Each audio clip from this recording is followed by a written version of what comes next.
right, and we are back with the bookie in the beard. My name's Dylan. I am the bookie. His name's Alex. He is the beard.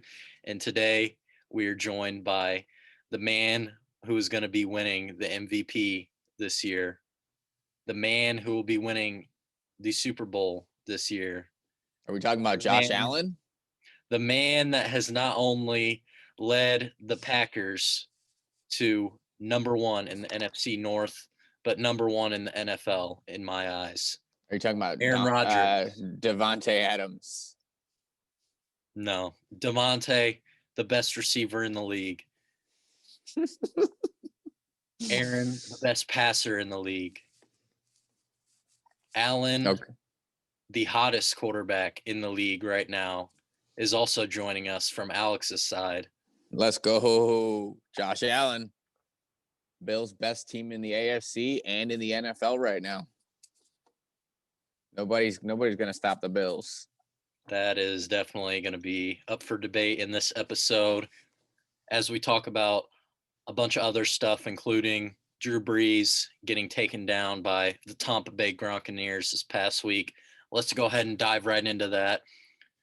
Drew Brees, and most likely his final game, according to Jay Glazer, throws 3 picks and has a fumble, of course, by Jared Cook, but not from him directly, but 4 turnovers for the Saints in Drew Brees' possible final last game.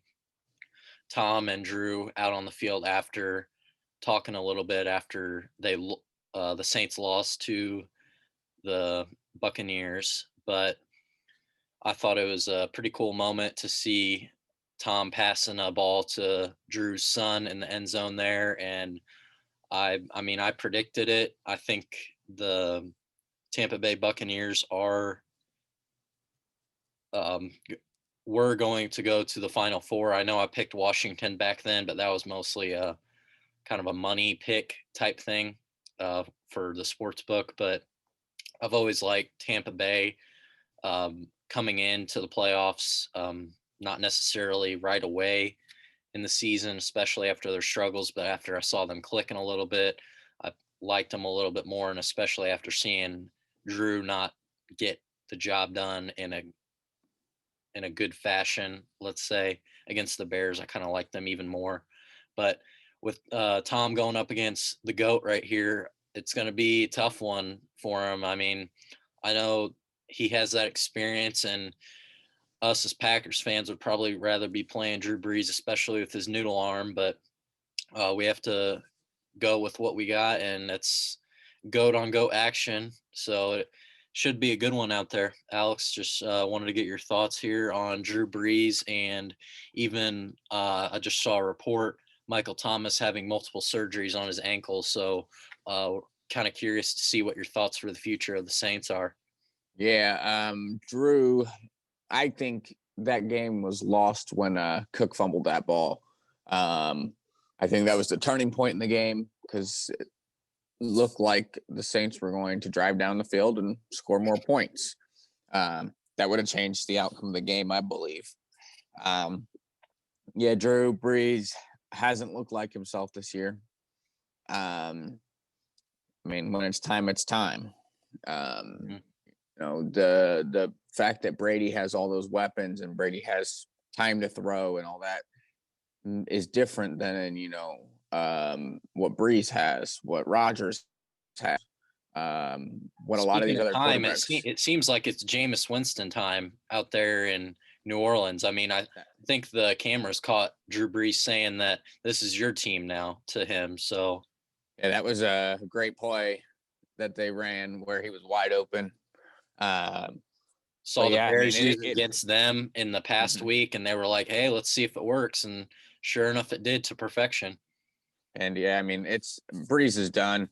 You could tell by his reaction and the way he hugged his wife after the game. He's had a great career, even when he played at Purdue. Best wishes to him. He's going to be able to spend some time with his kids and his wife, and it's good for him. Future of the organization is in Jameis Winston's hands. He got LASIK, so maybe he'll be able to see his receivers now. He obviously saw that one receiver, so let's see if it works for them. If it, not, they're gonna have to figure out a different way to go.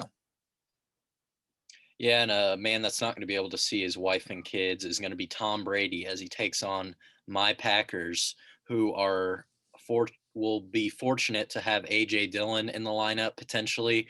I know he's coming off a little bit of an injury here this past week, but hopefully, if everything gets cleared for him, he'll be back in the lineup as that second and third running back behind uh, either Jamal Williams or Aaron Jones, depending on who's starting and who. I would assume Aaron Jones is starting, but with Jamal Williams, it's just kind of him and AJ Dillon kind of swapping for that second role. It seems like to me. So hopefully we'll get him back in there, have that strong run game that we saw against the Rams, run it down their throat, almost 200 yards in the run game. So and then Aaron throwing the ball to Lazard, the Lizard King as they call him. So yeah, it should be a good one there. And just kind of want to transition here to the NBA, talk a little bit about the Warriors, one of my favorite teams, second favorite team behind the Pacers, I would say, probably just because of Steph Curry.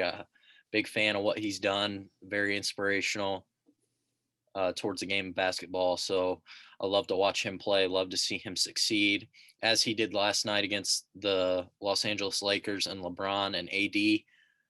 I know they don't have Klay Thompson for the Warriors, so that kind of hurt them, but that's been all season, so they've had to deal with it. Kelly Oubre had a good game, 20-something points. Curry, the same thing. Andrew Wiggins, I think, had a decent game, and a bunch of just role players stepping up too. And saw Draymond make a three. It was kind of a wild night, but in the end, the Warriors won by 2. Not that big of a deal, though, because it is the regular season and games don't really matter in the regular season that much. Basically, to me, this game shows that the Warriors can beat the Lakers and the Lakers can be beaten by anybody. In a 7-game series, Lakers win 4-1, in my opinion, still. I think the NBA is too easy to have unpredictable outcomes for the most part. So I just kind of wanted to talk a little bit about that and how this win doesn't really matter that much, but it does prove that they can beat the superstars out in LA. Just wanted to go back here. I know Alex has Josh Allen joining him from his side there, and his team that he's going to be playing might not be led by Patrick Mahomes due to a neck/nerve injury he had. People were saying it's concussion protocol, which is why he was out of the game. Chad Henne came in, Taylor Heineke-esque to me, throwing some balls, making some plays on the ground. Pretty good backup quarterback play, I would say, from him, and love to see it. But it's going to be crazy for that man up there in Buffalo to not go crazy against a Chiefs team without Patrick Mahomes as their starting quarterback, to me, in my mind. But it'll be interesting to see how that pans out. I would assume that they're gonna have Patrick Mahomes play, but you never know in the crazy world of the NFL. Alex, just wanted to get your thoughts on your man out there, Josh Allen, and how he's going to be playing this upcoming week against a possibly Patrick Mahomes-less Kansas City team. It doesn't matter whether they have Slideshow Bob or not. They're winning this game and they're winning the Super Bowl. You want to sit there and talk about, Aaron Rodgers and Devontae Adams. Well, I got a quarterback wide receiver combo that's even better in Josh Allen and Stephon Diggs. And then you even have, the likes of Cole Beasley in there. This team is good. And they are winning the Super Bowl this year. They are winning the Super Bowl this year. Josh Allen and the Buffalo Bills, and then Buffalo is going to get burned down as a city because their fans are nuts. Bills Mafia is there to party, and they're going to win this Super Bowl, and it is going to be chaos in Buffalo. I'm excited to see it. Josh Allen wins MVP. of the Super Bowl. Doesn't matter. Josh Allen, Stephon Diggs, Singletary, we're going all the way. I said it at one of our first podcasts. I may have gone back a little bit on my word saying that they were one of the best teams instead of the best team. But throughout this playoffs, they have been the best team in the AFC.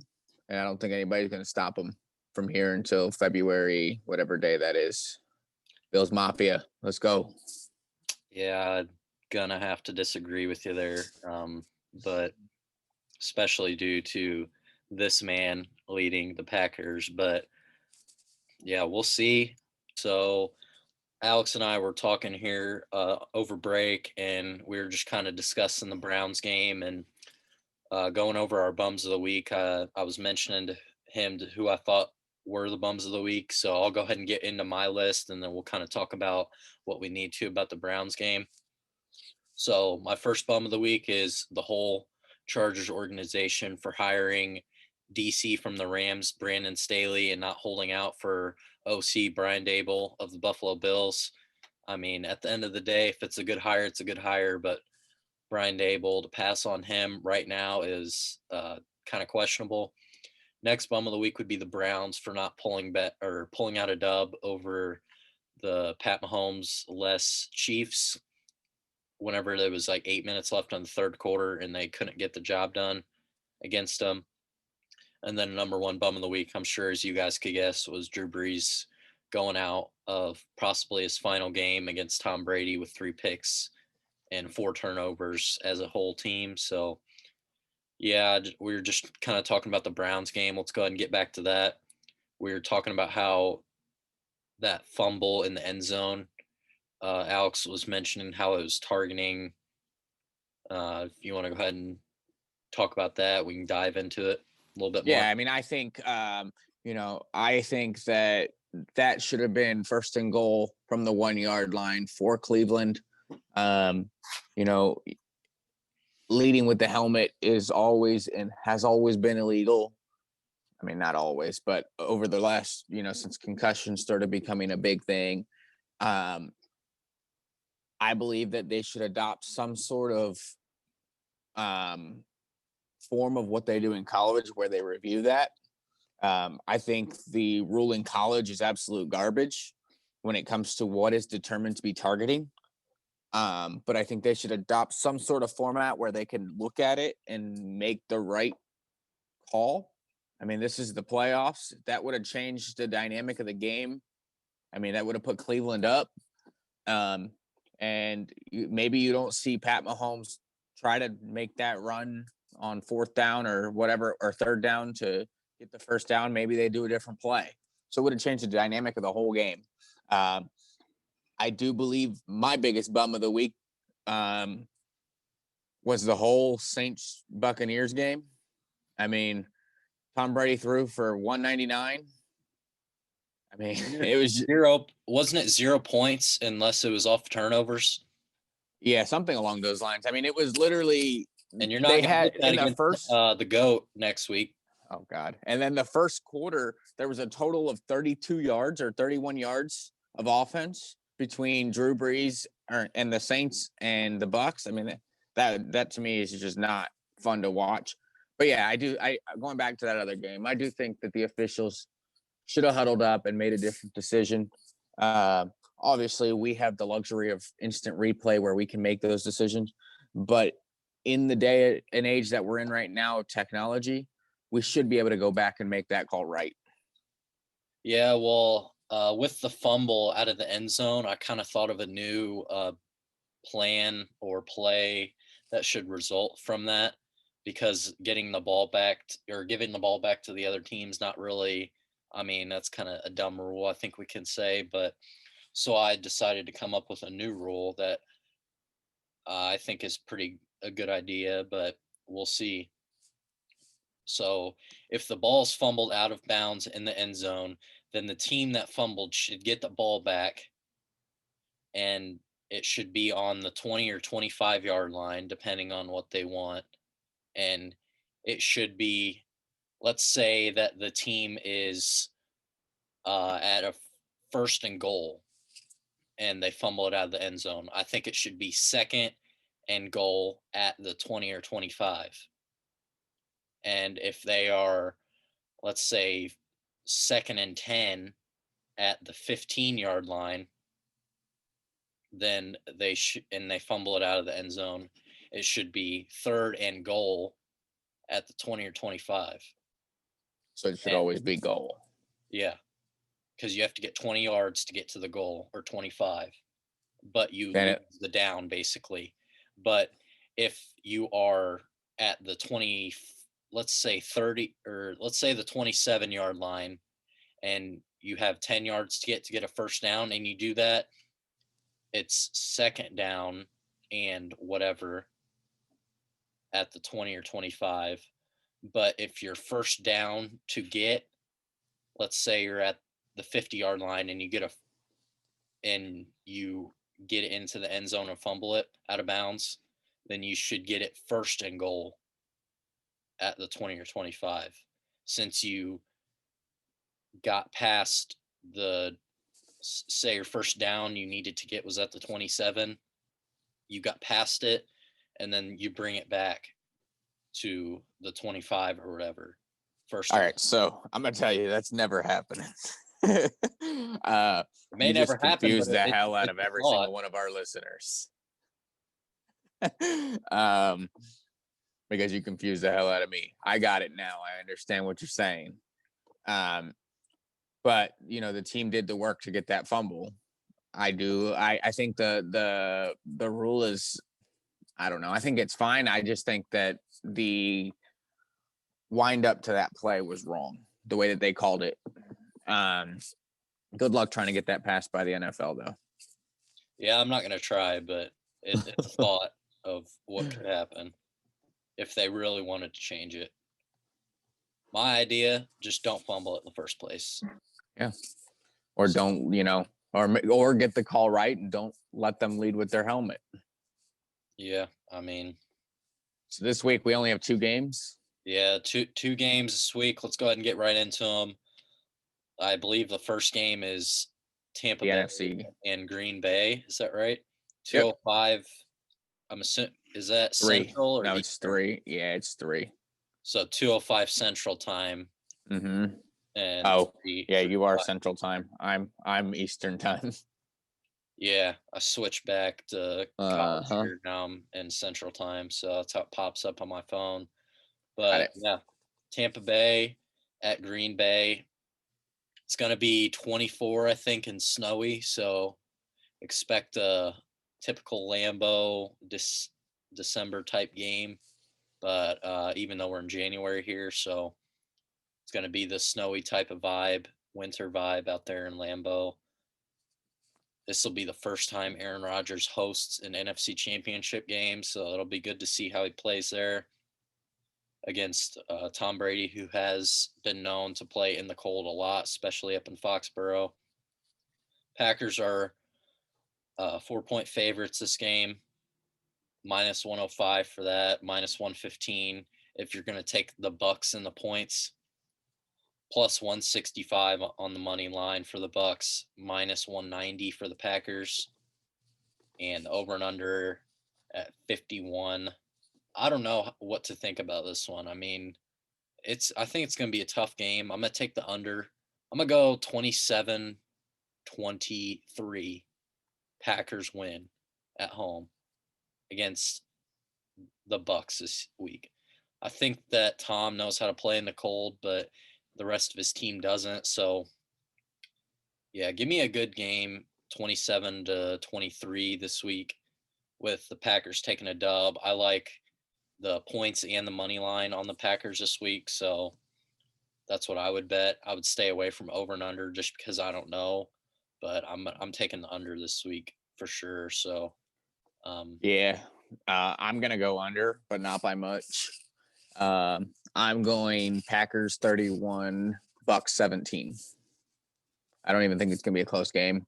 I think after the uninspiring performance that I saw between old man Brady and old man Breeze, I don't think it's going to be close at all. I do think Rodgers is going to be in a Super Bowl this year. Yeah, just I hope it snows because I love snowy games.